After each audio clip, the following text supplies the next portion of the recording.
The question comes at the worst possible moment, as Sharon is balancing three insulated bags and trying to navigate the revolving door of Kang Industries' gleaming headquarters.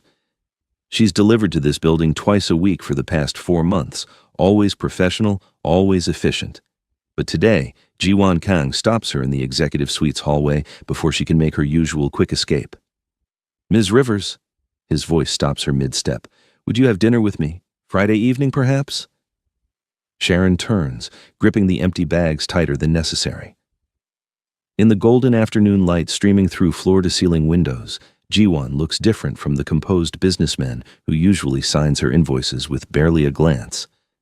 There's something unguarded in his expression, a softness around his eyes that makes her pulse quicken despite herself. His hands are in his pockets, not his usual commanding stance, and she realizes with a start that he's actually nervous. Her heart does something foolish and dangerous. It flutters. For a moment, she lets herself imagine it. Dinner at one of the upscale restaurants he probably frequents, conversations that aren't about portion sizes and delivery schedules, seeing him in a context that has nothing to do with catering contracts. The possibility hangs between them, tempting and warm. But Sharon has worked too hard to get here. 3 years ago, she was juggling morning shifts at a diner, afternoon prep work at a hotel kitchen, and late nights building her catering business from a borrowed food truck. She remembers the exhaustion, the burned hands, the monthly terror of making rent while investing every spare dollar into equipment and ingredients. She remembers the skeptical looks from potential clients who saw a young black woman with big dreams and little capital. She remembers proving them wrong, one perfect event at a time.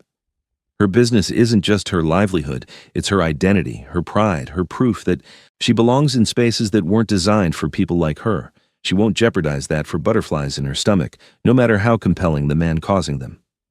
"I don't mix business with pleasure, Mr. Kang." Her voice comes out steadier than she feels. Professional. Final. "I'm sure you understand." Something flickers across Jiwon's face. Disappointment, certainly, but also something that looks remarkably like respect. His eyes hold hers for a long moment, and she sees admiration there, clear and unvarnished. He understands boundaries. He understands sacrifice. Perhaps he even understands her in a way that makes this moment both easier and infinitely harder. "I do understand," he says quietly. Then, with a small smile that doesn't quite hide his regret, "Though I hope you'll forgive me for not giving up quite so easily." The set of his jaw tells her he means it. This isn't over, that jaw says. This is just the beginning. The next afternoon finds Sharon in Kang Industries' marble lobby, reviewing event plans with Jiwon's assistant. She's deep in discussion about dietary restrictions and table arrangements when a familiar voice bellows across the cavernous space.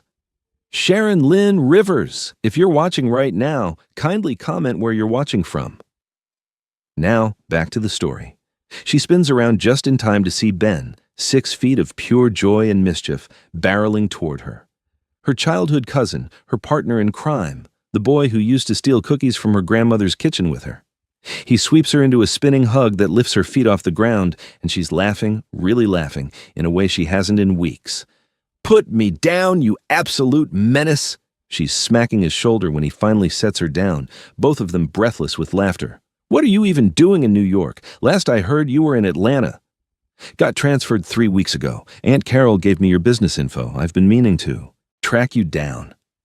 Ben is grinning, still holding her at arm's length like he can't quite believe she's real. "Look at you, all professional and successful. Remember when we used to cater those pretend fancy dinners for our stuffed animals? Using your mom's good plates without permission, you mean? We both got grounded for a week." They're reminiscing, talking over each other, filling in years of gaps with the easy shorthand of people who've known each other since before they could remember. Sharon feels lighter than she has in months, reminded of a version of herself that existed before business plans and profit margins, back when joy was simple and uncomplicated. 37 floors up, Jiwon stands at his office window, watching. He tells himself he's taking a break from the acquisition report on his desk. He tells himself he's simply noticed activity in the lobby. But he can't look away from Sharon, his Sharon, though he has no right to think of her that way, in another man's arms. The jealousy that floods through him is new and terrible, a physical sensation that tightens his chest and clenches his jaw. He's felt desire before, certainly, interest, even infatuation. But this raw possessiveness, this burning need to be the one making her throw her head back in laughter, this is foreign territory. He watches the man spin her again, watches her playful punch to his arm, watches them together with the ease of people who share history. Who is he? An old boyfriend? A current one? The thought makes Jiwon's hands curl into fists against the windowsill. 20 minutes later, when Sharon returns to the executive floor, she's still glowing with happiness. But the warmth dies in her throat when she sees Jiwon standing in his office doorway. His usual composure is fractured, his tie is loosened. When did he loosen his tie? And there's something dangerous in his eyes, something that makes her acutely aware of how close he's standing. Who is he? Your boyfriend. The question comes out wrong. Too sharp, too demanding, almost possessive. The word hangs in the air between them like an accusation. Sharon feels her own spine straighten in response, her earlier joy curdling into irritation. She spent years dealing with men who think they have a right to information about her personal life, who treat her time and attention like commodities they can purchase. She's been underestimated, dismissed, and occasionally harassed. She's built armor against it all.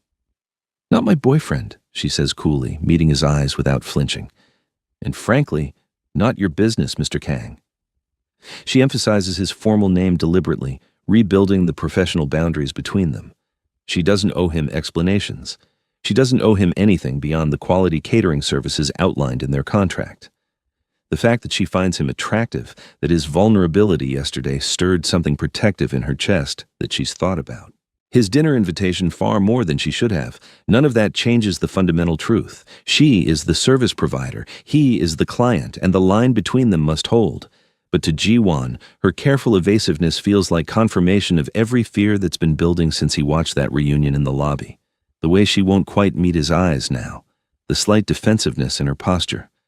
And there, he notices it suddenly, an elegant bag of gourmet chocolates tucked into her catering supplies, the kind from that boutique shop on Madison Avenue. A gift. From him. Something in Jiwon's chest turns to ice even as it burns. Jiwon doesn't sleep that night. He lies in his penthouse bedroom, watching the city lights blur through floor-to-ceiling windows, replaying the cold distance in Sharon's voice. "Not your business, Mr. Kang." Each word had been a door closing, a boundary reinforced, a reminder that he had no claim to her beyond signed contracts and professional courtesies. He's built an empire on calculated risks, on knowing when to push and when to wait, but this, Sharon, requires a different kind of calculation entirely. She'd been clear about her boundaries. She doesn't mix business with pleasure. And as long as Kang Industries remains her client, as long as he signs her invoices and approves her proposals, he will only ever be Mr. Kang. Professional, distant, impossible. Around 3 a.m, watching the sky begin its slow fade from black to charcoal, Jiwon makes his decision. If the business relationship is the obstacle, then he'll remove it. It's audacious, possibly insane, definitely the kind of impulsive move his board members would question. But for the first time in his carefully controlled life, Jiwon doesn't care about logic or strategy. He cares about the woman who looked at him with such careful professionalism, when all he wanted was for her to see him, really see him, as just a man. Sharon's phone rings at 9:30. Friday morning, interrupting her breakfast meeting with a potential new client. She doesn't recognize the number, but the area code is local, so she excuses herself and steps away from the table. "Rivers Catering, this is Sharon." "Ms. Rivers, this is Jiwon Kang." His voice is crisp, businesslike, giving away nothing. "I'm calling to inform you that effective immediately, I'm transferring all Kang Industries catering contracts to my events manager, Catherine Park. You'll work with her directly from this point forward. Our business relationship is ending." The words hit like a physical blow. Sharon's stomach drops, her hand tightening around the phone. I see." She forces her voice to remain steady, professional, even as panic claws up her throat. "May I ask if there was a problem with our service?" "No problem at all. This is simply a structural change on our end." A pause. "Catherine will contact you next week to review upcoming events. Thank you for your excellent work." He hangs up before she can respond.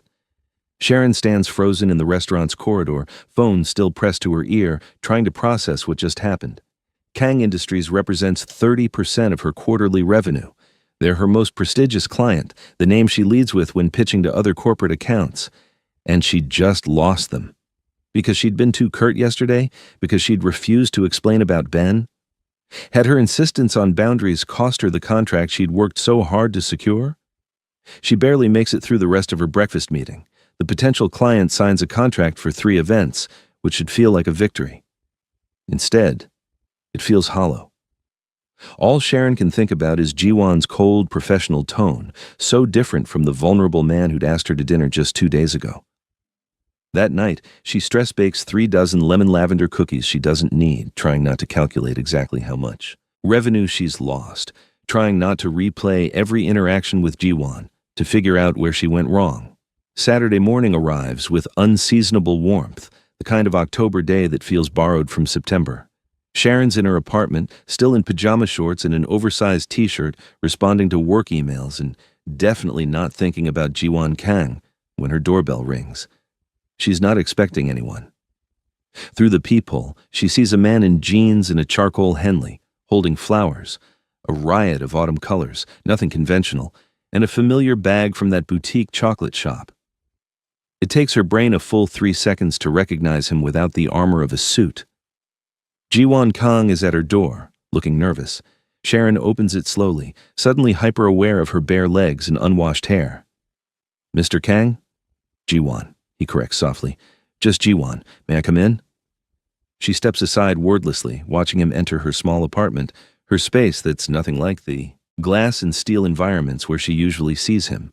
He looks around at her mismatched furniture, her walls covered in framed photos and local art, her kitchen visible through an open doorway with its professional-grade equipment crammed into residential space. He looks, she realizes, like he belongs here, like the casual clothes have stripped away some essential formality and revealed something more real underneath. "These are for you." He extends the flowers and chocolates, and his hands are almost shaking. "I need to explain about yesterday. You fired me." The words come out more wounded than she intended. "No, God, no, Sharon. I removed the only obstacle between us." He sets the gifts on her coffee table and turns to face her fully. "You said you don't mix business with pleasure. You were right to set that boundary. So I made sure I'm not your client anymore. Now I'm just a man standing in your apartment, falling completely for you, terrified I've already ruined any chance I had." Sharon's breath catches in her throat. The morning light from her window illuminates his face, and she sees everything there: vulnerability, hope, fear, desire. This isn't the composed businessman who commands boardrooms and signs million-dollar deals. This is someone who's taken off every piece of armor and is standing before her, undefended.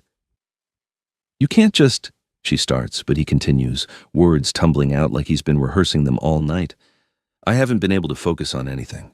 Yesterday, when I saw you with that man, when he made you laugh in ways I haven't managed yet, when he touched you so easily," Jiwon's jaw tightens. "I nearly lost my mind. I know that's not fair. I know I have no claim on you, but I need you to know. I'm falling for you, Sharon. Completely. And I couldn't spend another day as just your client, pretending professional courtesy was enough when all I want is everything." The silence that follows feels enormous. Sharon sinks onto her couch, and after a moment, Jiwon sits beside her, careful to leave space between them to not presume anything. "That was Ben," she says finally. "My cousin. We grew up together. He's like my brother.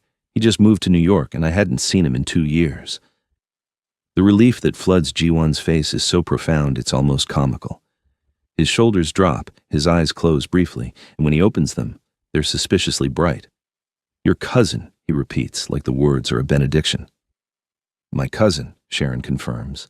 Then, because this conversation requires honesty, "But Jiwon, you can't just demand to know about my personal life. That possessive tone yesterday, that doesn't work for me. I need respect, not control." Her words are firm but kind, and she watches understanding dawn on his face. Real understanding, not defensiveness or excuses. "You're right." His voice is quiet, stripped of any pride. "I'm not used to feeling like this, out of control, uncertain, but that's not an excuse. I handled it wrong. I let jealousy make me act like I had some right to your explanations, your time, your attention. I'm sorry, Sharon. Truly." She studies his face. The sincerity there, The willingness to be corrected, the absence of ego. This is growth in real time, vulnerability without performance, and something in her chest, something she's kept carefully locked away behind professional boundaries and hard-won caution, begins to unlock. "Tell me," she says softly, "why you really came here today." Jiwon meets her eyes. "Because I want to know everything about you, not as leverage, not as control, just because I want to understand what makes you laugh, what you dream about, what keeps you up at night. I want to earn the right to be someone you trust with those things, and I wanted you to know that I'm willing to risk everything, including a major business relationship, for the chance to try." They start dating carefully, like two people learning a new language together. Sharon sets boundaries that Jiwon respects without question. Weeknight dates end early when she has morning prep work, she pays for every other meal despite his protests, and business remains business. When Catherine Park calls with questions about an upcoming gala, Sharon's tone is purely professional.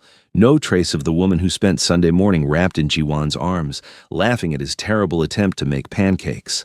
3 weeks into their relationship, Jiwon makes his first misstep. They're having dinner at a quiet Italian place in the West Village when he mentions, almost casually, "I've been thinking about your expansion plans. I could invest, quietly, no strings attached. You'd maintain complete control, but you'd have the capital to open that second location you mentioned." Sharon's fork stops halfway to her mouth. She sets it down with deliberate care. "No. Sharon, it's not charity. It's a sound investment. I've seen your books. You showed me, remember? Your profit margins are excellent. Your client retention is exceptional. Any investor would—" "When I expand," Sharon interrupts, her voice quiet but firm, "it'll be because I earned it, because I saved the capital or secured a loan based on my own credit and reputation, not because my boyfriend wrote a check." The word boyfriend still sounds new between them, almost fragile. Jiwon reaches across the table, but Sharon pulls her hand back, not angry, but resolute. "Do you understand what it took for people to take me seriously?" she asks. "A 24-year-old black woman with culinary school loans and a dream? I heard no 100 times before I heard yes. And when I finally got my foot indoors, it was because my food was undeniable, because my service was flawless, because I made myself impossible to ignore. If I take your money, every success afterward will have an asterisk. People will say I only made it because of who I'm sleeping with." Jiwon absorbs this, his expression shifting from confusion to understanding to something like shame. "You're right. I'm sorry. I was thinking like a businessman, not like your partner. I won't bring it up again." But his protective instincts manifest in other ways, smaller and more subtle. He learns her schedule without asking, absorbing the rhythm of her weeks, the chaos of Friday weddings, the marathon prep sessions for Sunday brunches. When she mentions a late-night corporate event in Midtown, his driver appears without explanation, waiting to take her and her staff safely home. When she works 14-hour days and forgets to eat, lunch appears at her kitchen door. Nothing fancy, just sandwiches from the deli she mentioned loving, with a note that says only fuel. Sharon protests at first. "I can take care of myself, Jiwon." "I know you can," he says simply. "But why should you have to when I can help? This isn't about you being incapable. It's about me wanting to make your life a little easier when I can. Let me do this?" So she does, and slowly, she finds herself relaxing into being cared for, not managed, not controlled, but genuinely supported. Ben's visit happens on a Thursday evening. He calls ahead this time, asking if he can meet this Jiwon guy properly. They agree on drinks at a bar in Brooklyn, neutral territory. Sharon arrives early, nervous in ways she hasn't been since high school. When Jiwon arrives, Ben is already sizing him up. They shake hands, Ben's grip deliberately firm, Jiwon steady and unflinching. They order drinks, exchange pleasantries about Ben's new job, the weather, the Knicks' disappointing season. Then Ben leans forward, and his entire demeanor shifts from casual to serious. "Listen, man, I need you to understand something about Sharon. She's worked harder than anyone I know. Harder than anyone I've ever met, actually. 3 jobs while building a business from nothing, rent paid late so she could afford a new oven, crying from exhaustion, but still perfecting recipes at 2 in the morning because good enough wasn't in her vocabulary. Ben's eyes are steady on Ji-won's face. She's brilliant and strong, and she doesn't need anyone to rescue her. But she deserves someone who sees all of that and values it. Someone who adds to her life instead of trying to reshape it. You hurt her, you answer to me. The threat hangs in the air, and Sharon holds her breath. But Ji-won doesn't bristle or get defensive. He simply nods, meeting Ben's eyes with complete sincerity. I'd expect nothing less, Ji-won says. If I were in your position, I'd say the same thing, probably more aggressively. Then, to Sharon's surprise, Ji-won leans forward too. Can I ask you something? What's Sharon's favorite childhood memory? What makes her laugh? Really laugh, not just polite laughter? What does she dream about that she doesn't say out loud? Ben blinks, clearly not expecting this. He glances at Sharon, who's watching Ji-won with an expression Ben recognizes from when they were kids, the look she got when she discovered something unexpected and precious. Her favorite memory? Probably the summer we were 10. Her grandmother taught us to make peach cobbler from scratch. We picked the peaches ourselves, got covered in juice and flour, burned the first 2 attempts. But when we finally got it right, Ben smiles at the memory. Sharon said it was the first time she understood that cooking wasn't just about following recipes. It was about love made tangible. Ji-won listens intently, and Ben watches him file away every detail like it's precious information. They talk for another hour, Ben sharing stories, Ji-won asking thoughtful questions, never performing or trying to prove anything. He genuinely wants to understand Sharon through the eyes of someone who's known her longest. When they finally leave, Ben pulls Sharon aside while Ji-won's calling for his driver. Okay, I'll admit it, he's good people. The way he looks at you, like you hung the moon and the stars and he's just grateful for the light. Don't let that one go. The real test comes 2 weeks later, when Ji-won visits Sharon's commercial kitchen for the first time. It's tucked in an industrial area of Queens, modest but meticulously organized. Her staff, Keisha, plus 2 part-time prep cooks, Jerome and Lucia, have heard about Ji-won but never met him. When Sharon mentioned he'd be stopping by, the reactions were mixed. What if it doesn't work out? Keisha had asked, worry creasing her forehead. What if we lose the contracts we've built? I've got 2 kids, Sharon. I need this job to be stable. We won't lose anything, Sharon had assured her. I've kept everything separate. Our business stands on its own merit. It always has, and it always will. But when Ji-won arrives that Wednesday afternoon, stepping into the organized chaos of prep for a Thursday wedding, there's still tension in the air. He's in a black suit, clearly, coming from the office, and he looks absurdly out of place among the industrial appliances and flour-dusted surfaces. Keisha greets him with cautious warmth. Jerome offers a respectful nod. Lucia barely looks up from the vegetables she's precisely dicing. Ji-won surveys the kitchen, not with judgment, Sharon notes, but with genuine interest. This is incredible. You've optimized the workflow beautifully. Thank you, Sharon says, professional but guarded, aware of her staff's watching eyes. Then, Ji-won does something that surprises everyone. He removes his watch, expensive, Sharon knows, and sets it carefully aside. He rolls up his sleeves. What can I help with? I'm not a chef, but I can follow instructions. The kitchen goes quiet. Keisha exchanges glances with Jerome. Sharon opens her mouth to protest, but Ji-won continues. If I'm going to be part of Sharon's life, I should understand what she's built. Not just the business side, the actual work, the craft. Will you teach? Me?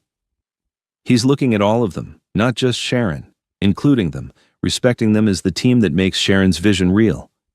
Keisha's face breaks into a slow smile. You know how to julienne vegetables? Not at all. Show me. For the next 2 hours, Ji-won learns to prep vegetables under Lucia's exacting instruction, helps Jerome portion proteins, listens to Keisha's stories about the kitchen's early days. He's terrible at dicing. His pieces are comically uneven, and he says so with self-deprecating humor that makes Lucia actually laugh. He asks smart questions about workflow efficiency and food costs, but he also asks about their lives, their families, what they love about the work.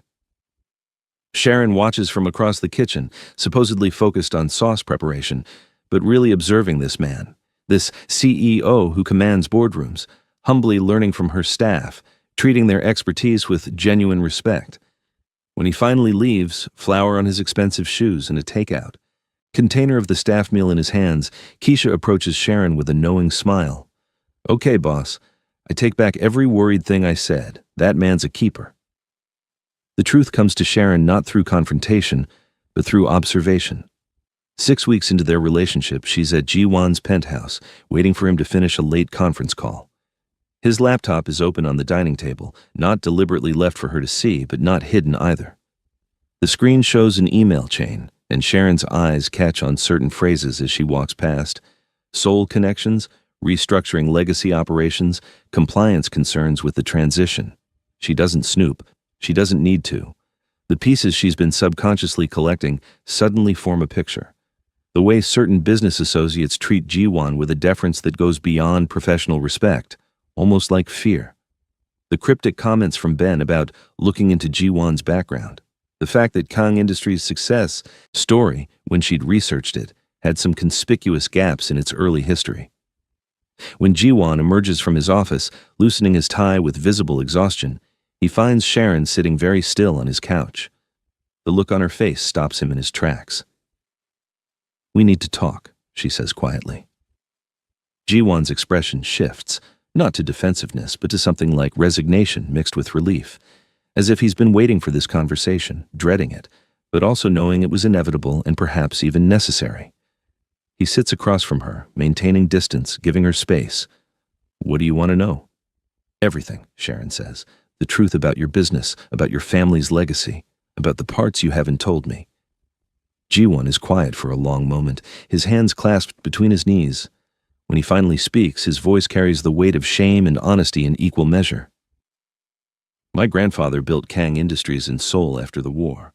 Not all of his methods were legitimate. He had connections to organized networks, not violent crime, but gray areas, protection arrangements, information brokering, influence trading. My father inherited those connections along with the business." Ji-won meets her eyes. "When I took over 8 years ago, I inherited them too." Sharon's stomach tightens, but she keeps her expression neutral, listening. "I'm not a gangster, Sharon. I've never hurt anyone, never been involved in anything violent. But my power extends beyond boardrooms and legal contracts. There are people in Seoul and New York who owe my family favors going back decades. There are arrangements and understandings that exist in shadows rather than on paper." He pauses, and Sharon can see how much this confession costs him. "I've been working for years to legitimize everything, to transform the company into something completely clean. But my family's legacy is complicated. Untangling decades of gray area dealings takes time and some connections. Can't just be severed without consequences." The silence that follows feels vast. Sharon processes his words, reconciling them with the man she's come to know, the man who learned to julienne vegetables in her kitchen, who asks about her dreams, who looks at her like she's precious and rare. "Are you in danger?" she asks finally. "Am I?" "No. I've been careful to keep you completely separate from any of that world, and I'm not involved in anything that would put either of us at risk. But I won't lie to you, Sharon. My reputation in certain circles is built on a foundation I didn't choose, but that I'm still responsible for. I'm working to change it, to build something better, but it's not a quick process." Sharon stands, needing to move. She walks to the floor-to-ceiling windows, looking out at the glittering city below. Behind her, she hears Ji-won's careful stillness, him waiting for her judgment. "I need time to think," she says without turning around. "Of course." His voice is steady but strained. "Take all the time you need. And Sharon, I understand if this is too much, if you can't, if you decide this isn't something you can be part of. I'll understand." Sharon spends the next 3 days in careful deliberation, gathering perspectives from the people who know her best and love her most. She calls her parents first, driving up to their house in Connecticut on a gray Saturday morning. Her father, Malcolm Rivers, is a retired Army colonel, a man of absolute principles and unwavering moral clarity.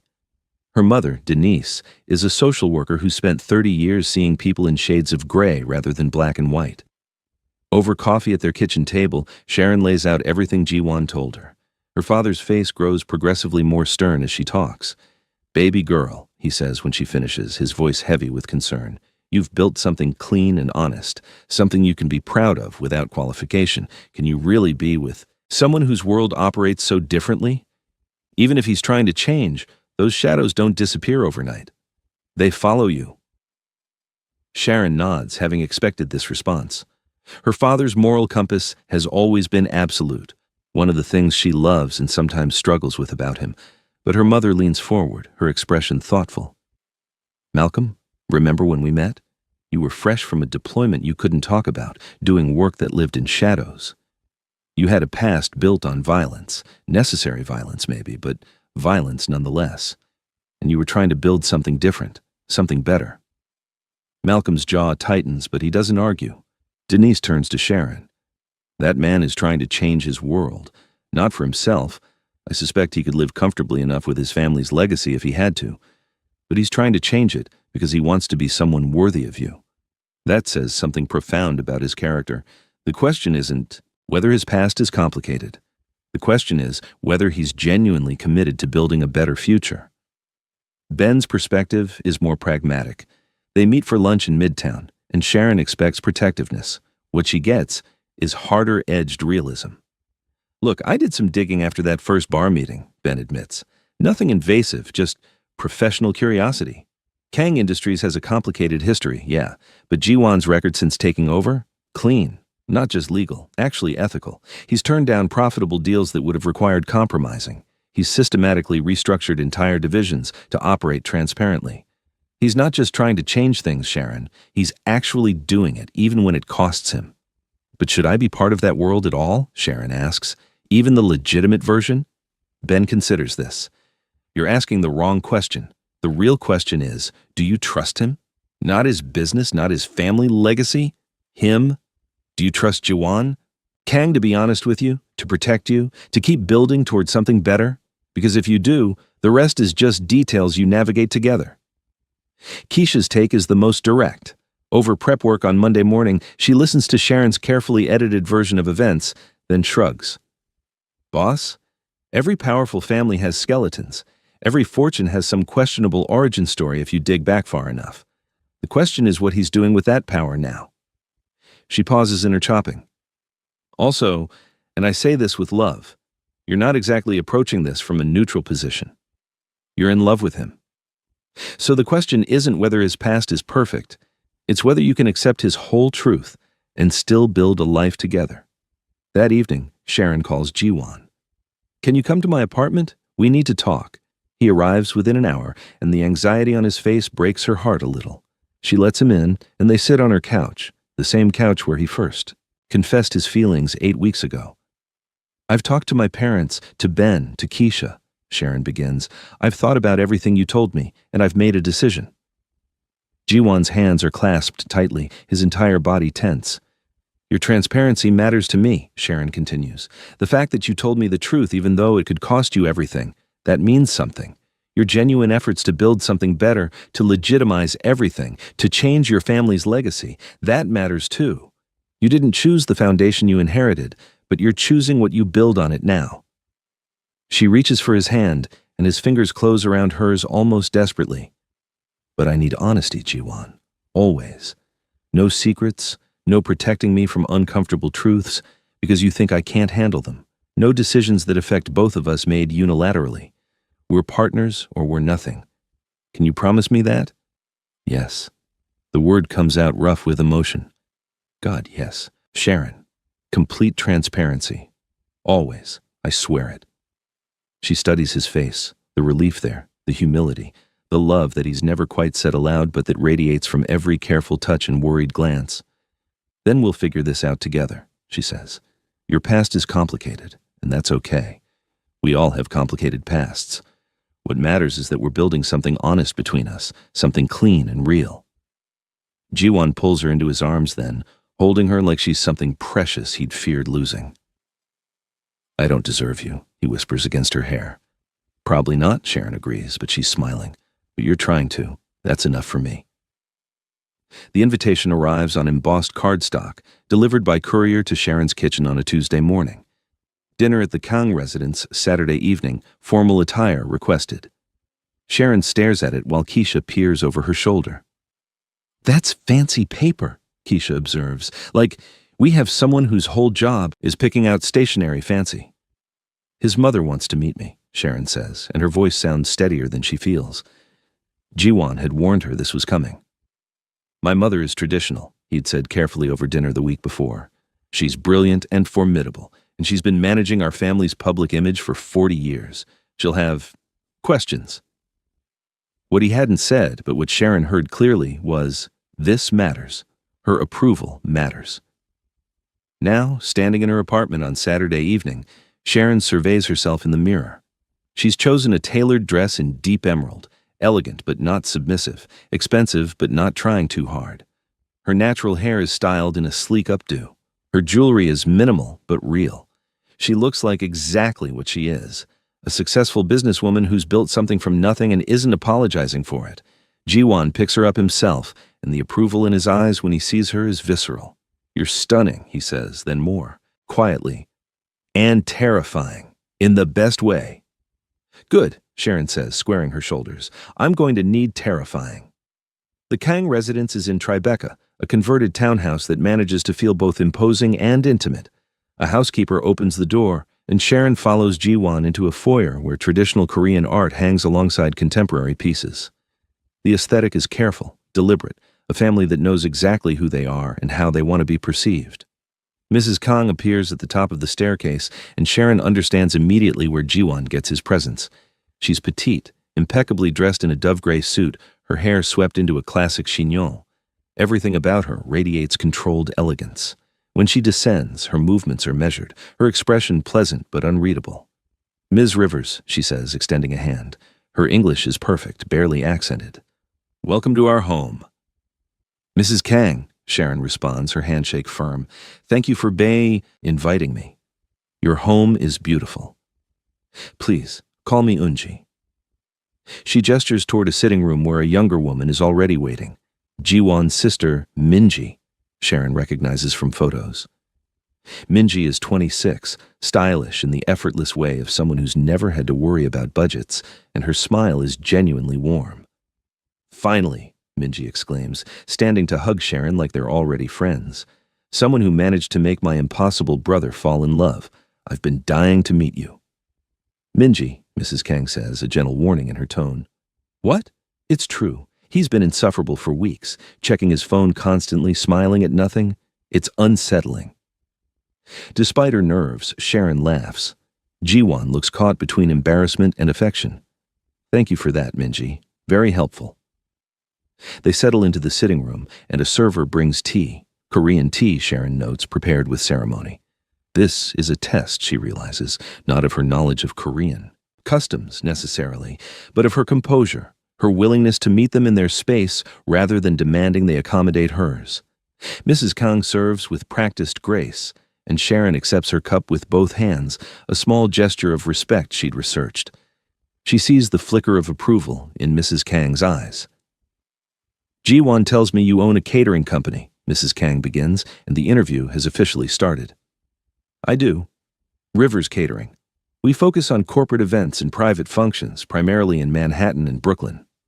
And you built this yourself? No family money, no investors? My parents helped where they could, but yes, I built it from the ground up, started with a food truck, worked 3 other jobs to fund the initial equipment purchases, and grew from there. Mrs. Kang's expression remains neutral. That must have been difficult. And now you're involved with my son, who comes from considerable wealth. That must create certain complications. Here it is, Sharon thinks. The real question underneath all the polite inquiry. Are you after his money? It does create complications, Sharon says evenly. I've been very clear with Jiwon that I don't want his financial support for my business. When I expand, and I will expand, it'll be because I earned that growth through my own work and reputation. I don't need to be rescued, Mrs. Kang. I've built something I'm proud of, and I intend to keep building it on my own terms. Something shifts in Mrs. Kang's expression, not quite approval yet, but interest. That's admirable. Although I imagine Jiwon finds your independence challenging at times, he's accustomed to solving problems, to providing solutions. Sharon doesn't miss the undertone. He's used to having control. Can you handle that? We're learning to navigate it, Sharon says. I think part of what draws us to each other is that we're both builders. We both understand what it means to create something from vision and effort. We respect each other's work and independence. That's non-negotiable for me. Non-negotiable, Mrs. Kang repeats, and now there's definitely something warming in her tone. You know what you want, what you need. That's rare. Minji, who's been watching this exchange with barely concealed glee, jumps in. Mom, stop interrogating her. You're being intimidating. I'm being thorough, Mrs. Kang corrects. Your brother is my son. I want to understand the woman who's captured his attention so completely. She turns back to Sharon. You understand, don't you, Ms. Rivers? You're a businesswoman. You wouldn't enter a significant partnership without due diligence. I absolutely understand, Sharon says. And please call me Sharon. If we're going to have this conversation, we should use first names. Mrs. Kang's lips curve into something that might, in a warmer light, be called a smile. Very well, Sharon. Tell me, what are your intentions with my son? The bluntness of the question would be shocking if Sharon hadn't been expecting it. She meets Mrs. Kang's eyes directly, refusing to look at Jiwon for support, even though she can feel his tension from across the room. I'm in love with him, Sharon says simply. I don't know what the future holds, but I know that what we're building together feels real and honest and worth protecting. I won't pretend to be someone I'm not to fit into your family's expectations. I can't be a traditional submissive partner. That's not who I am. But I can promise you that I see exactly who your son is, including the complicated parts, and I'm choosing him anyway. I'm choosing us. The silence that follows feels enormous. Minji has stopped fidgeting. Jiwon has stopped breathing. Mrs. Kang studies Sharon with an intensity that would make most people squirm. Then, unexpectedly, Mrs. Kang laughs, a genuine, almost delighted sound. You have a spine, she says, approval clear in her voice now. Do you know how many women have sat in this room, trying to win my favor by agreeing with everything I say? Performing submission, performing tradition, performing whatever they thought I wanted to see? It's exhausting. She leans forward slightly, her entire demeanor shifting from interrogator to something almost conspiratorial. My son is brilliant and driven and accustomed to getting his way. He needs someone who won't let him bulldoze them, who will push back when he's wrong, who has their own vision and refuses to compromise it. He needs a partner, not a subordinate. Mrs. Kang extends her hand again, and this time her smile reaches her eyes. Welcome to our family, Sharon. I think you'll be very good for him. The relief that floods through Sharon is almost dizzying. She shakes Mrs. Kang's hand, and this time the gesture feels like sealing a pact rather than an introduction. Thank you, Sharon manages. That means more than you know. Oh, I know exactly what it means, Mrs. Kang says dryly. I was once a young woman meeting my future mother-in-law, being judged for whether I was suitable enough. I promised myself that if I ever had sons, I wouldn't care about suitability. I'd care about strength. She glances at Jiwon with something like affection. He chose well. Minji practically bounces off her seat. Does this mean I can steal Sharon for shopping next week? I need someone else to team up against Jiwon's terrible gift-giving skills. Last birthday, he got me a business management book. A book, Sharon. For my birthday. It was a very insightful book, Jiwon protests. It was a textbook. You got me a textbook for my birthday. Minji turns to Sharon. Please tell me you'll help me retaliate. I'm thinking we coordinate to get him something equally terrible, maybe a decorative throw pillow with an inspirational quote. Live, laugh, love, Sharon suggests, and Minji squeals with delight. Perfect. Yes, I love you already. Mrs. Kang watches this exchange with what can only be described as satisfaction. When dinner is announced, she links her arm through Sharon's as they walk to the dining room, a gesture of acceptance that isn't lost on anyone. Tell me about your family, Mrs. Kang says. I want to know everything. Where you come from, what shaped you. If we're going to be family, I should understand your foundation as well. And just like that, the interrogation becomes a conversation. By the time dessert arrives, Sharon is sharing stories about learning to cook with her grandmother, and Mrs. Kang is reciprocating with tales of navigating Seoul society as a young bride. Minji is planning elaborate schemes to embarrass Jiwon, and Jiwon himself is watching Sharon with an expression of such profound gratitude and love that it makes her chest ache. Later, in the car driving back to Manhattan, Jiwon takes her hand. Thank you, he says quietly. For what? For being exactly who you are, for not performing or pretending. My mother, he pauses, searching for words. She doesn't give her approval easily, but you earned it honestly. That matters to me. Sharon squeezes his hand. Your sister is delightful, by the way. We're definitely getting you that inspirational pillow. I'm terrified, Ji-won says, but he's smiling. You two together are going to make my life complicated. Good, Sharon says. You could use a little complication. Keeps you humble. Humble, Ji-won repeats, pulling her closer. Is that what we're calling it? That's exactly what we're calling it, Sharon confirms. And when he kisses her, it tastes like relief and promise and the beginning of something that feels remarkably like home. Sharon's phone buzzes at 6 in the morning with a text from her mother, landing at 2 p.m. Your father's already mentally preparing his interrogation questions. Fair warning. She shows the message to Ji-won over coffee in his kitchen and watches his expression shift from amused to apprehensive. They've been together for 4 months now, navigating complicated families and complicated histories. He's met her parents over video calls, brief, polite conversations where her father remained cordial but reserved. But this is different. This is Malcolm and Denise Rivers flying in from Atlanta specifically to meet the man their daughter is building a life with. Your father is former military, Ji-won says, and it's not a question. Army colonel, 30 years of service, and yes, he will absolutely treat this like a security clearance interview. Sharon reaches across to squeeze his hand. Just be honest. That's all he really wants, to know you're genuine. And if honest isn't enough? Sharon considers this.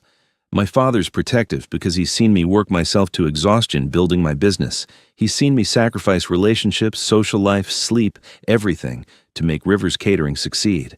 He wants to make sure you understand what that means, what I'm worth. I do understand, Ji-won says quietly. But I also understand he needs to see that for himself. They meet at a restaurant Sharon chooses deliberately. A family-owned Italian place in Brooklyn, good food but not pretentious, the kind of spot where conversation matters more than being seen. When her parents arrive, the embraces are long and warm. Denise holds Sharon's face, searching for signs of stress or unhappiness and finding neither. Malcolm's hug is tight, protective, and when he releases her, his eyes immediately move to Ji-won. Mr. and Mrs. Rivers, Ji-won extends his hand, his posture respectful. It's an honor to finally meet you in person. Malcolm's handshake is firm, assessing. Mr. Kang. Please, call me Ji-won. We'll see, Malcolm says, and Denise shoots him a look that clearly means be nice, but Malcolm's expression doesn't soften. They settle at their table, and for the first few minutes, conversation stays safe. The flight, Atlanta weather compared to New York's. Autumn chill, praise for the restaurant's bread. But Sharon knows her father, knows he's gathering his thoughts, preparing his approach. He's a strategist by training and temperament. The interrogation begins over appetizers. So, Ji-won, Malcolm says, setting down his water glass with deliberate care. Sharon tells us you run Kang Industries. Tell me about your business. It's a deceptively simple question, but Sharon sees what her father's really asking. Are you legitimate?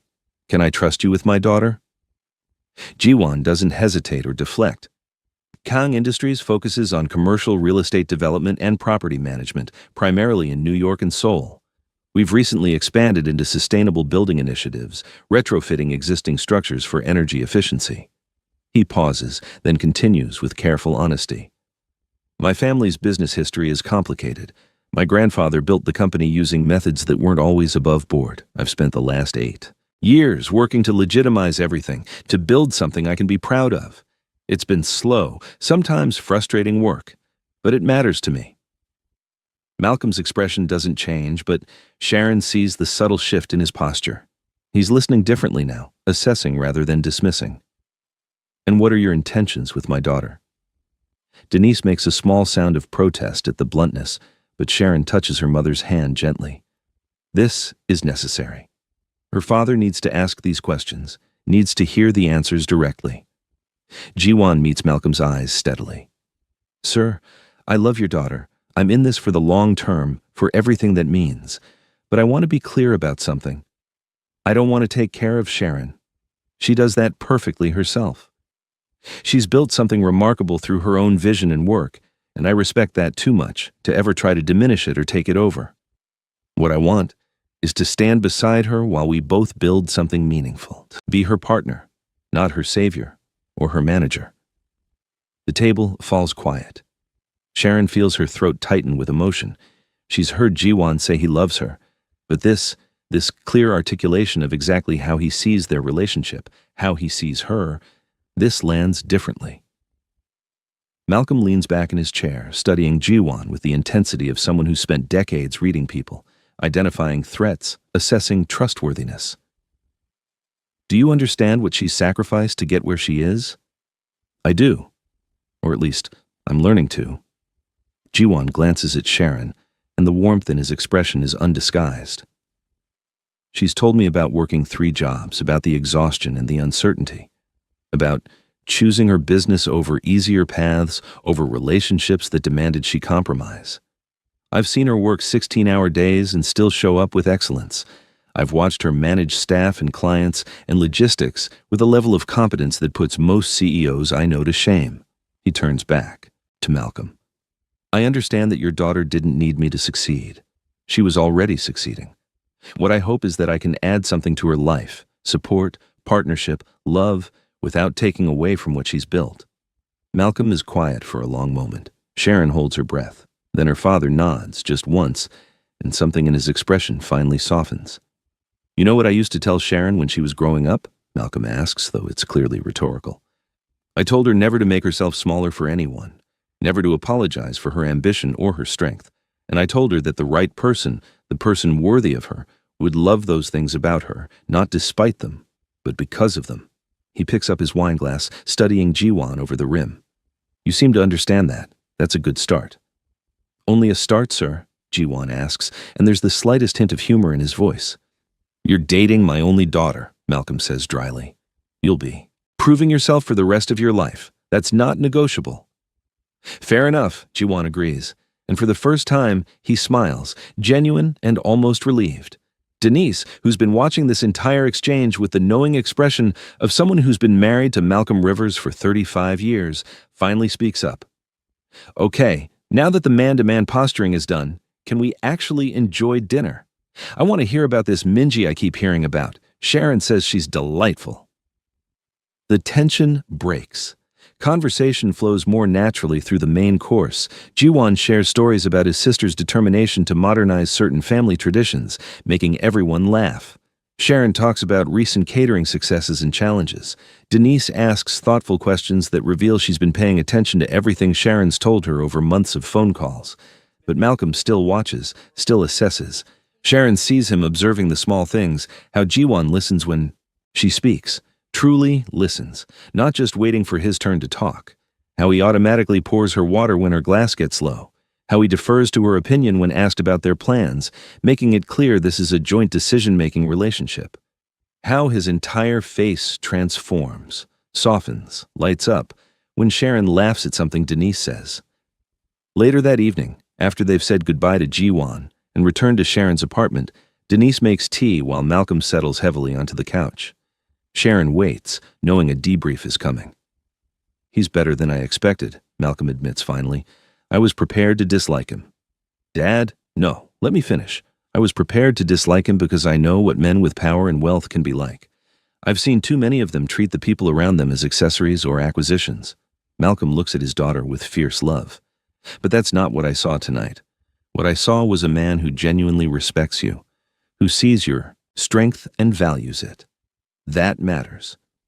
Denise emerges from the kitchen with 3 mugs, settling beside Malcolm. Your grandmother had a saying, she tells Sharon, echoing words Sharon has heard before, but that land differently now. She used to tell me, find someone who loves your strength, not despite it, but because of it. Most people, baby, they see a strong woman and they either try to break that strength or they resent it. They're threatened by it. She takes Sharon's hand. But that man, G1, he sees you, really sees you, and he lights up. When you were talking about your expansion plans, his face was so proud, not possessive proud, like, that's my woman. Just genuinely delighted that you're achieving your dreams. That's rare, Sharon. That's precious. Sharon feels tears prick her eyes. I know. I think I knew, but hearing you say it makes it real, Denise finishes. I understand, and I want you to know. We approve. Not that you need our approval to live your life, but I know it matters to you. So yes, we like him. We trust him with your heart. Malcolm clears his throat, visibly uncomfortable with the emotion in the room, but not fighting it. What your mother said. And Sharon, I'm proud of you. Not just for the business you've built, but for the way you've handled this relationship. You didn't compromise yourself. You didn't make yourself smaller. You brought him into your life on your terms with your boundaries intact. That takes strength and self-knowledge. I learned from the best, Sharon says, looking between her parents. Her father, who taught her that strength could be gentle. Her mother, who showed her that kindness didn't mean weakness. They stay up late, talking about everything and nothing, the way families do when they haven't seen each other in months. But underneath the casual conversation, Sharon feels something settle in her chest. Her parents' approval didn't change how she feels about Jiwon. She'd chosen him. Already would continue choosing him regardless. But having their blessing, their recognition that this relationship is built on something solid and real, that matters more than she'd admitted to herself. The next morning, as her parents prepare to head to their hotel, Denise pulls Sharon aside. One more thing. I watched the way he looked at you last night when you weren't paying attention, when you were laughing with your father, when you were animated talking about your work. Baby, that man is completely gone for you, utterly, devastatingly in love. Don't let your fear of being vulnerable stop you from receiving that love fully, okay? Sharon hugs her mother tight. Okay, I'll try. That's all any of us can do, Denise says. Just try. And Sharon, your grandmother would have loved him. She would have seen exactly what I see, a man worthy of her granddaughter's extraordinary heart. After they leave, Sharon stands in her apartment processing everything. She picks up her phone and texts Jiwon. My parents loved you. Well, my mom loved you. My dad has upgraded you to acceptable with ongoing monitoring. That's basically the same thing. His response comes immediately. I'll take it. Same time next quarter for my performance review, Sharon laughs, then adds, thank you for being exactly who you are, for not performing or trying to be what you thought they wanted. Just thank you. The three dots appear, disappear, appear again. Finally, come over. I want to hear everything. Also, I missed you. You saw me 4 hours ago. I know. Still missed you. Is that allowed? Sharon looks around her quiet apartment, thinks about the life she's built here. Successful, independent, entirely her own. Then she thinks about Jiwon's penthouse, about how it started to feel like a second home, how her toothbrush lives in his bathroom now, how they've started talking about futures in plural instead of singular. Be there in 20 minutes, she types. Then, because her mother's words are still echoing in her head, because vulnerability is scary but also necessary. I missed you too. 8 months after her parents' visit, Sharon stands in her second location. A beautiful commercial kitchen in Brooklyn with twice the space of her original state-of-the-art equipment she'd dreamed about for years and enough room to triple her staff. She'd secured the lease 3 months ago, negotiated the terms herself, and financed the expansion through a combination of her own savings and a small business loan she'd earned based purely on Rivers Catering's impressive track record. No investors, no shortcuts, just her vision and relentless work.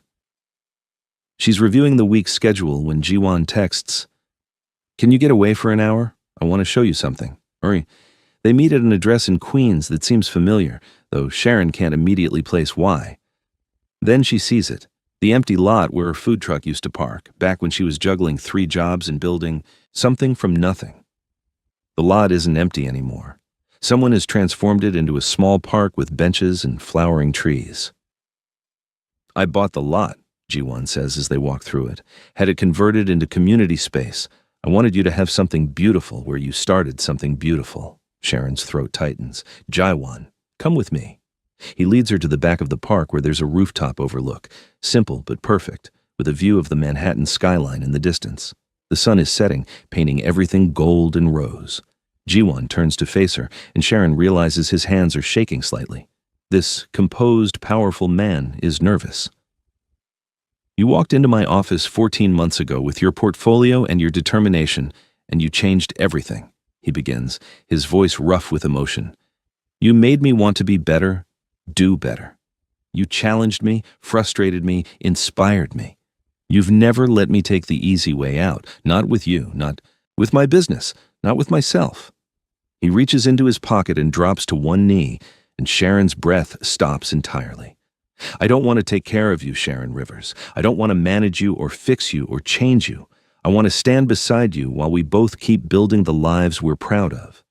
I want to be the person you come home to when the day's been impossible, the one who celebrates every victory with you, who holds space for your dreams even when they're too big to fit in words. He opens the small box, revealing a ring that's both elegant and unique, nothing traditional, everything them.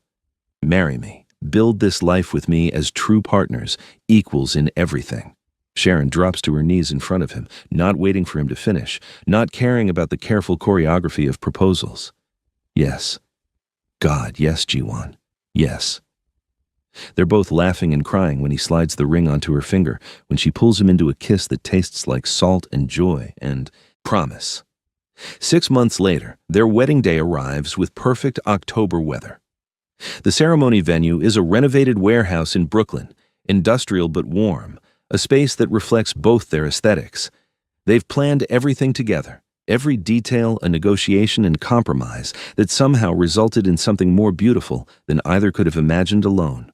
There are traditional Korean ceremonies, the Paebaek where Sharon meets Jiwon's extended family in Hanbok, the exchange of wooden geese symbolizing faithfulness. Mrs. Kang helps Sharon into the traditional wedding dress with hands that shake slightly with emotion, whispering blessings in Korean that Sharon only partly understands but feels completely. And there's soul food at the reception, her grandmother's recipes executed by Keisha and the Rivers catering team. Served alongside Korean dishes prepared by a chef, Mrs. Kang insisted on flying in from Seoul. The menu is a conversation between cultures, each dish honoring where they've come from while celebrating where they are going together. Ben walks Sharon down the aisle alongside her father, both men flanking her, her history and her family, supporting her as she steps into her future. Her father's hand is steady on her arm. Ben whispers, "You've got this, cuz." And then she sees Jiwon at the altar and nothing else matters. He's in a perfectly tailored tuxedo, but his eyes are suspiciously bright, and when she reaches him, his voice cracks on, "You're so beautiful," in a way that makes her laugh through her own tears. Their vows are honest, not Pinterest-perfect poetry, but real promises about choosing each other through difficulty, about maintaining their independence while building something shared, about loving each other's strength instead of trying to diminish it. When Jiwon promises to never stop trying to earn you, Sharon has to pause before her own vows because she's crying too hard to speak. At the reception, the celebrations, is joyous chaos. Keisha catches the bouquet with a whoop of triumph, immediately pointing at Jerome and making everyone laugh. Minji's toast is equal parts heartfelt and teasing, ending with, "Welcome to the family, Sharon. You're stuck with us now. There's no escape clause." During a quiet moment while everyone's distracted by cake, Jiwon's business partner, a serious man named David Park, who Sharon's met a handful of times, pulls her aside. "I need to tell you something," he says. Jiwon's changed the entire operation over the past year. Every gray area arrangement, every questionable connection, gone. Everything's completely legitimate now. It cost us some profitable relationships, made some people angry. But he was relentless about it. David meets her eyes. "He did it for you." Sharon feels warmth spread through her chest, but she shakes her head gently. "He did it for himself, too. I might have been part of the motivation, but that kind of change, that's about who he wants to be, who he's choosing to become." David considers this, then nods. "Maybe you're right. Either way, you're good for him. Good for all of us, actually. The company's better for being clean." As evening deepens and the party continues, Sharon finds herself on the dance floor in Jiwon's arms, her feet aching from heels but her heart impossibly full. Their families are mingling. Mrs. Kang deep in conversation with Denise about something that has them both laughing, Malcolm teaching Minji some complicated dance move that involves more enthusiasm than skill, Ben charming Jiwon's business associates with stories from their childhood. "Mine," Jiwon murmurs against her hair, and the word has transformed over their time together. It's softer now, less possessive and more awed, less about ownership and more about wonder, wonder that she chose him, that she keeps choosing him, that this is real. Sharon pulls back just enough to meet his eyes. "Yours," she confirms, then with a smile. "That holds everything. And you're mine." He kisses her then, not the careful first kiss of their ceremony, but something deeper and truer. A promise that doesn't need words because they've spent over a year learning each other's languages, building trust through honesty, creating something that neither of them could have built alone. Their happiness wasn't easy or instant. It was earned through uncomfortable conversations and difficult compromises, through maintaining boundaries while building bridges, through genuine respect and the daily choice to see each other clearly, flaws included, and love what they saw. That's what makes it real. That's what makes it last. As they dance surrounded by everyone who matters, Sharon thinks about the food truck in Queens, about 3 jobs and impossible dreams, about the moment Jiwon walked into her life and everything shifted. She thinks about how far they've both come, not just toward each other, but toward becoming the people they're proud to be. "What are you thinking?" Jiwon asks, reading her expression. "That we built something beautiful," Sharon says simply. "Together." He spins her and she laughs, and somewhere in the crowd her mother is crying happy tears while her father pretends he's not. And this imperfect, hard-won, genuine love is everything she never knew she needed and exactly what she deserves.